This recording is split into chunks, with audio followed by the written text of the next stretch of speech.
मतदानाचा हक्क बजावण्याचे खासदार नरेश म्हस्के यांचं मतदारांना आवाहन. सर्व नागरिकांनी आवर्जून मतदानाचा हक्क बजावला पाहिजे आणि चांगले लोकप्रतिनिधी निवडून दिले पाहिजेत असं आवाहन खासदार नरेश म्हस्के यांनी केलं आहे. आपण शिवसेना, भाजप, महायुतीचे खासदार असल्याचं स्पष्ट करत त्यांनी ठाणे शहराच्या विकासाचा लेखाजोखा मांडला. गेल्या अनेक वर्षांपासून ठाणे शहराला आकार देण्याचे आणि शहर सुनियोजित करण्याचं काम धर्मवीर आनंद दिघे यांच्या नेतृत्वाखाली सुरू झालं. त्याच धर्तीवर मुख्यमंत्री एकनाथ शिंदे यांच्या नेतृत्वाखाली ठाणे शहराला नवीन, आधुनिक आणि एकरूप स्वरूप देण्याचं काम महायुतीने केले असल्याचं म्हस्के यांनी सांगितलं. ठाणे शहरात शिवसेना आणि महायुतीनं मोठ्या प्रमाणात विकास कामं केली असून काम करणाऱ्यालाच मतदारांनी मतदान करावं असं आवाहन देखील त्यांनी केलं. महायुतीचं चिन्ह कमळ असून दोन्ही चिन्हांसमोरील बटन दाबून पुन्हा एकदा ठाण्यात भगवा फडकवा असं आवाहन देखील त्यांनी मतदारांना केलं.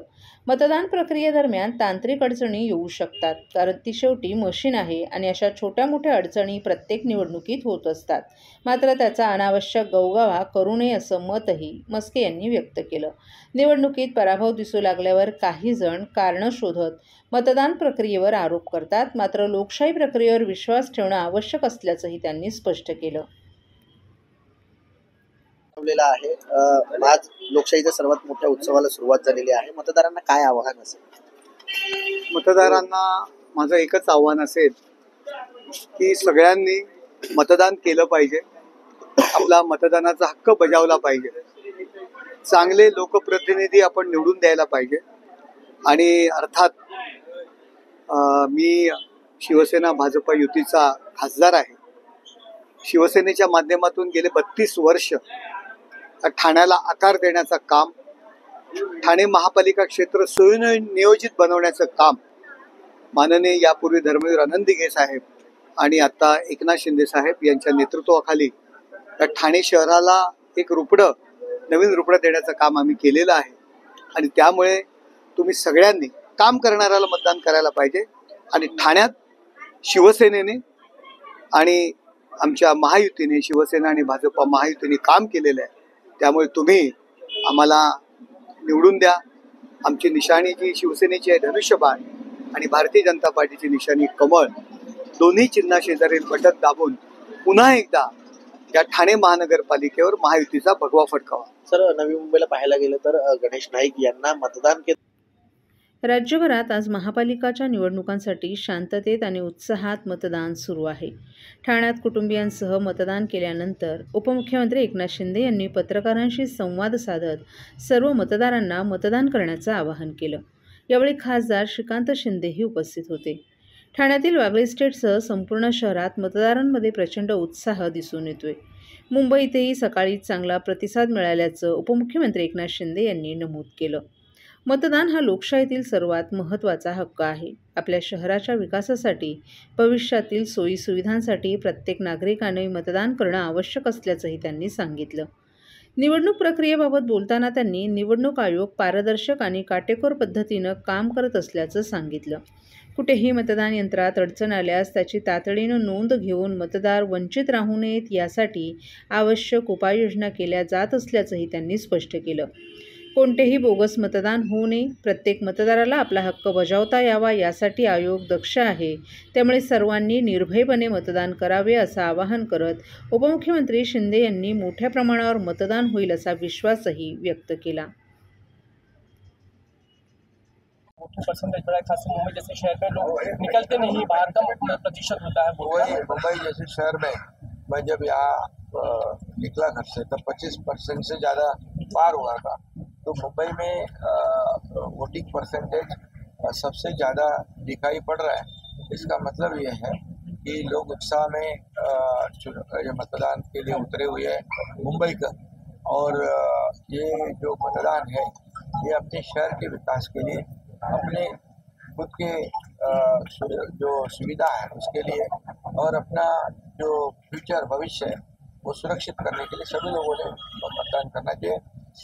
लेकिन मुझे विश्वास है कि मुंबई में जिस प्रकार से जो मतदान हो रहा है, परसेंटेज बढ़ा हुआ है, तो इसका मतलब है वहाँ पर परिवर्तन और बदलाव निश्चित आए. इसके अलावा सर जिस इंक की बात हो रही है, राज ठाकरे और उद्धव ठाकरे उस पर आपत्ति जताते हैं, कहते हैं कि निकल जा रही है, सैनिटाइजर लगाइए निकल जाती है, इसलिए उसके भरोसा नहीं दे रहे हैं। नहीं, इससे इसमें डबल देखिए- वोटिंग हो सकती है उसकी वजह से। इसके लिए डबल वोटिंग वो तो पोलिंग एजेंट तो उनके भी है ना, सभी पार्टी के पोलिंग एजेंट है। डबल वोटिंग कर रहे हैं तो उसको ऑब्जेक्शन देना चाहिए, और चुनाव आयोग ने उसका स्पष्टीकरण भी दिया है। और मैंने भी चुनाव आयोग के अधिकारियों से कहा, पूछा है, तो उन्होंने कहा कि 2012 से इंक का यूज करते हैं। पहले सिर्फ वो इससे इंक बॉटल में डालते इंक बोतल से, आज वो डायरेक्ट लगा, मार्कर। लेकिन इसमें मार्कर्स। लेकिन मेरा इतना ही है कि वो जो मतदान प्रक्रिया है पूरी तरह ट्रांसपेरेंट रहे। आमदार निरंजन डावखरे यांनी आज ठाण्यातील भगवती विद्यामंदिर येथे सपत्नीक आपला मतदानाचा हक्क बजावला. लोकशाहीच्या या महत्त्वपूर्ण प्रक्रियेत सहभाग नोंदवत त्यांनी सर्व नागरिकांनी आवर्जून मतदान करावं असं आवाहन केलं. मतदान हा नागरिकांचा मूलभूत अधिकार असून सक्षम आणि विकासाभिमुख नेतृत्व निवडण्यासाठी प्रत्येकाचं मत महत्त्वाचं असल्याचंही त्यांनी सांगितलं. ठाणे शहरात शांततापूर्ण वातावरणात मतदान प्रक्रिया सुरू असून मतदारांमध्ये उत्साहाचं वातावरण पाहायला मिळत असल्याचंही त्यांनी सांगितलं.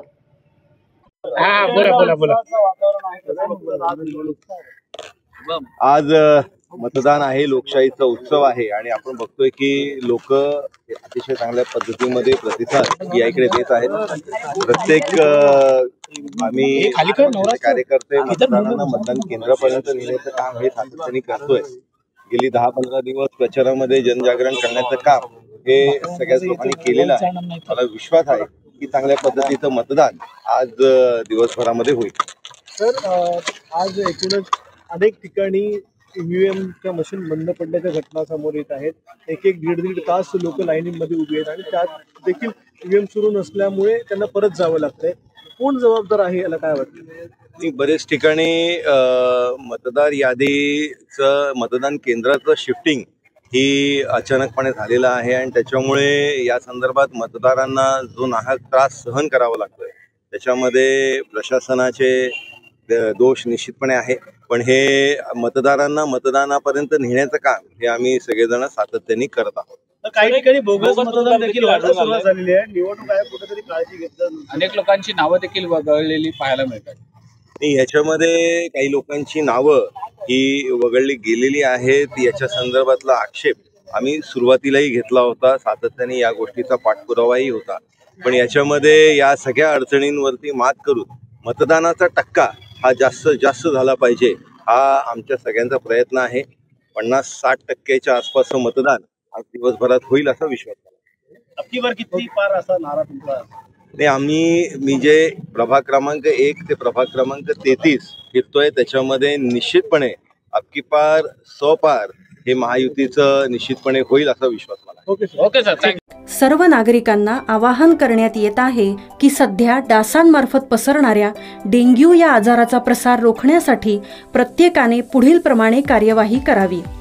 डेंग्यू आजार एडिस इजिप्ती हा डास चावल्याने होतो. या डासांची पैदास साचलेल्या किंवा साचवलेल्या स्वच्छ पाण्यामध्ये होते. 8 दिवसांपेक्षा जास्त दिवस पाणी उघडे व साचून राहिल्यास त्यात डास अंडी घालतात. अंड्यांच्या अळ्या तयार होऊन पुढे डास तयार होतात. यासाठी आपल्या घरातील पाणी साठे उदाहरणार्थ बॅरल्स, पिंपे, टाक्या, हौद, रांजणे इत्यादी दर आठवड्याला रिकामे करून घासून पुसून कोरडे करून पुन्हा भरावे. 1 दिवस कोरडा दिवस म्हणून पाळावा. पाणी साठ्यांना घट्ट झाकणे बसवावीत किंवा जुनी साडी, चादर, धोतर यांनी बांधून झाकून ठेवावीत, म्हणजे डास त्यात जाऊन अंडी घालणार नाहीत.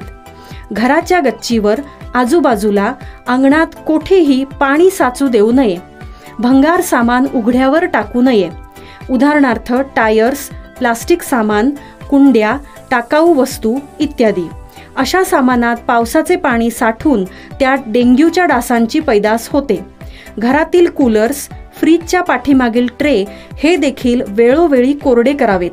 लक्षात ठेवा, नुसत्या फवारणीने डास घनता कमी होत नाही, तर त्यासाठी डास पैदास ठिकाणे नष्ट करणे ही आपल्या सर्वांची जबाबदारी आहे.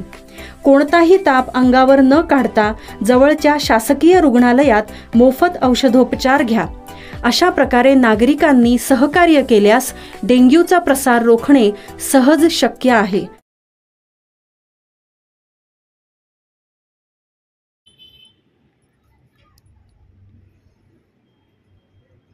ठाणे शहरात सध्या बिनविरोध निवडून आलेल्या उमेदवारांची चर्चा रंगली आहे. खरं तर ठाणे महापालिकेनं यापूर्वी स्पष्ट आदेश दिले होते की ठाणे महापालिका निवडणुकीत बिनविरोध निवडून आलेल्या उमेदवारांची नावे राज्य निवडणूक आयोगाचे निर्देश येईपर्यंत EVM यंत्रावर दिसणं गरजेचं आहे. मात्र आता या आदेशाचे 3:13 वाजल्याचं पाहायला मिळालं. EVM मशीनवर बिनविरोध निवडून आलेल्या उमेदवारांची नावं नाहीत. त्यामुळे सध्या ठाण्यात बिनविरोध निवडून आलेल्या उमेदवारांची चांगली चर्चा रंगली आहे. महापालिकेने दिलेले आदेश का पाळले नाहीत, बिनविरोध निवडून आलेल्या उमेदवारांची नावं EVM मशीनवर का नाहीत, असे अनेक प्रश्न आता उपस्थित केले जात आहेत. ठाणे महापालिकेत 33 प्रभागांमध्ये निवडणुका पार पडत आहेत. या निवडणुकांमध्ये अनेक ड्रामे, दावे, प्रतिदावे आणि आरोप प्रत्यारोप सुरू असल्याचं पाहायला मिळतंय.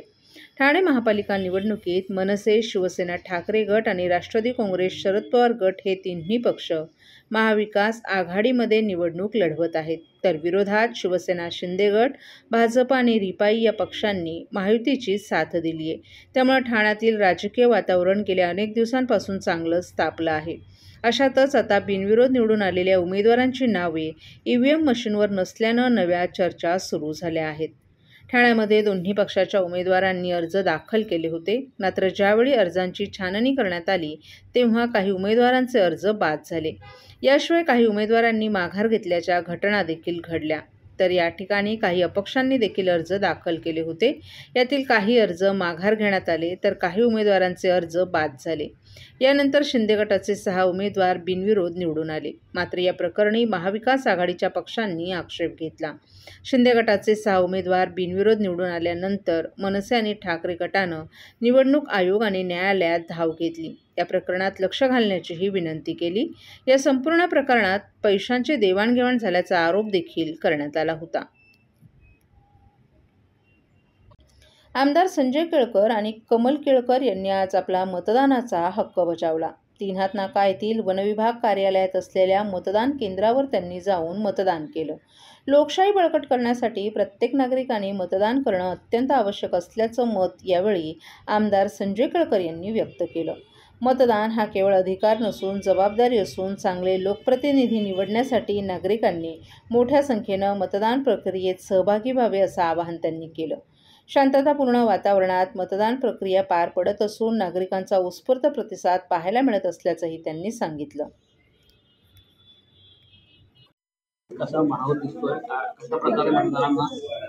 बघा, सकाळीच 7:30च्या आधीपासून या ठिकाणी रांगा लागलेल्या आहेत आणि हा नेहमीच दृश्य काही केंद्रावर आपल्याला ठाण्याला बघायला मिळतं.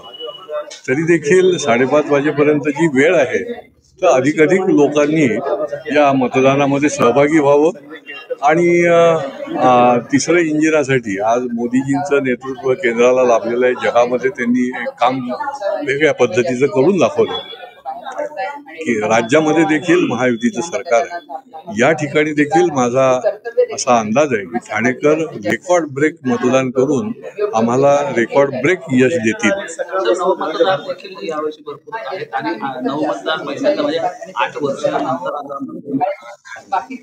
त्यांचं हे मत ते देखील अत्यंत महत्वाचं आहे आणि साधारणपणे जात धर्म पंथभेद याच्या पलीकडे जाऊन विकासाकडे बघूनच त्यांनी मतदान करावं. कारण की शेवटी प्रत्येक माणसाचा हॅपीनेस इंडेक्स वाढला पाहिजे आणि त्याच्याकरता जे जे करण्यासारखं आहे ते जे लोक करणारे आहे, आमचा तर दावा आहे की आम्ही निश्चितपणे हे करू आणि त्यांनी त्या दृष्टीने मतदान करावं.